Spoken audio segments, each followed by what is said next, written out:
Welcome, Tom, to another Laughing Gas Extravaganza. Oh, welcome, Brian. Where we do extravaganza this time. Extra crappy. Where we deal with traumas.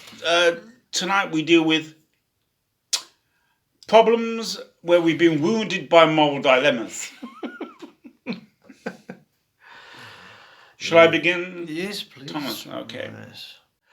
A moral question arose at my place of work. It was asked whether we should have a separate toilet for non-binary people. I went home at the weekend and gave it a lot of thought. I wrote out a long list of pros and cons. On the Monday, I returned to work with what I believed was the right answer. But then my boss told me they'd resolve the question by turning my office into a unisex toilet and sacking me. I was standing by an unfinished motorway. At the end of a road was an enormous chasm where the bridge was going to be. Suddenly I saw Stevie Wonder driving at 100 miles an hour towards the edge. At the same time I saw a little old lady struggling to cross the road right in front of where Stevie Wonder was. I had to act quickly.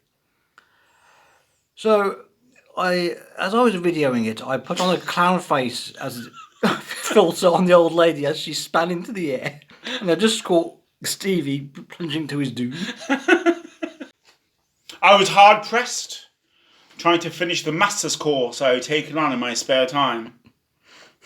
It occurred to me that I could work extra hard, lose my sleep, and through sheer grit get through it. Or I could get ChatGPT to do the assignments. I was in a quandary. I didn't know what to do. But then it hit me. Forget the masters and run off with the wife for the man who lives next door. I was driving late for an important business meeting, but I was stuck behind an undertaker going at 4 miles an hour. I decided to play some relaxing music on the radio. And all of a sudden I decided to viciously accelerate and ran them off the road into a big issue seller who was killed instantly. I was late for my appointment. A moral dilemma presented itself on the home front. My wife asked me whether we should go on a holiday in the summer or buy our only son the motorbike he'd always wanted. I knew what to do.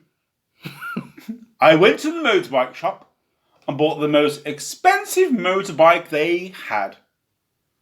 I then used it to go on holiday by myself. My wife told me she was pregnant, asked me to keep it a secret.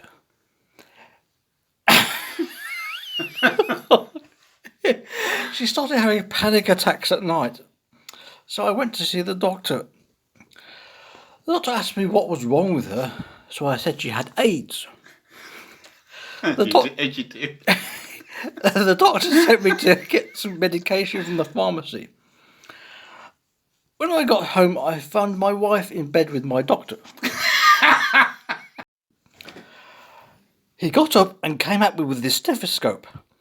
So I snatched it off him and strangled him to death. Then I went to my wife.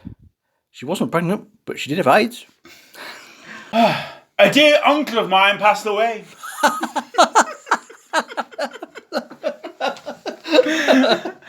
I was his favourite nephew. He left me 100 acres of land. He asked in his will that I develop it with the £1 million he'd left me. He wanted an animal sanctuary built for rare and endangered species of animal. I took the land and, with the money, had a slaughterhouse built. It provided me with such a good income, I could indulge my contradiction of eating rare and endangered species of animal.